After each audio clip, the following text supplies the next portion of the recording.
Good morning. ఈరోజు అయితే నాకు హెల్త్ ఏం బాగాలేదండి. హెడేక్ ఎక్కువగా ఉందన్నమాట. ఇంకా సింపుల్గా అయితే నాకు లంచ్ బాక్స్కి అయితే కట్ రైస్ చేశాను, జీడిపప్పు అంతా వేసి చేశాను అనమాట. ఇంకా కొంచెం ఊరగా అయితే పెట్టాను, తనకి పుల్లగా టేస్ట్ తగ్గలేదానికి నిమ్మకాయ ఊరగా. ఇంకా స్నాక్స్కి అయితే చిప్స్, అలాగే శనగుంట్లు, ఇంకా జీడిపప్పులు అయితే పెట్టాను. నవ్య టుడే టిఫిన్ బ్రెడ్ అడిగింది. నిన్న తినింది కదా, నాకు నచ్చింది మమ్మీ, మళ్ళీ బ్రెడ్ కావాలి అనింది. బ్రెడ్ జామ్ అయితే వేసి ఇచ్చాను. ఇంకా తను టీవీ చూస్తూ తింటుంది. ఖుషి అయితే రాపులు నిద్రపోతుంది. మా ఆయన 2 డేస్గా తొందరగా వెళ్ళిపోతున్నాడు. ఖుషి కూడా 2 డేస్గా అసలు లేవడం లేదు, నిద్రపోతుంది అనమాట. అంత డిస్టర్బెన్స్ అయితే లేదు నాకు.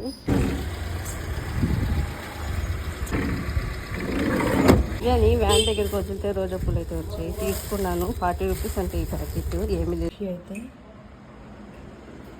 నిద్రపోతుంది అనమాట, ఇంకా లేదు.